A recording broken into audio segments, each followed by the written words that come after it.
Tallinas Sadam.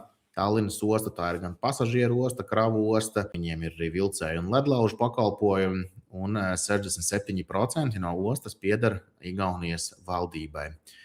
Šis uzņēmums biržā ir kopš 2018. gada, tirgus kapitalizācija tam ir 389 miljoni eiro, un apgrozījums nedēļā ir 445 tūkstoši eiro, jeb gana liels atkal, lai ikdienas investors varētu ar to mierīgi darboties.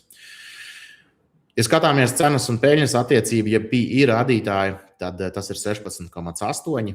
Es teiktu, tas nav zems, bet tajā pašā laikā dividendžu ienesīgums ir 4,93%.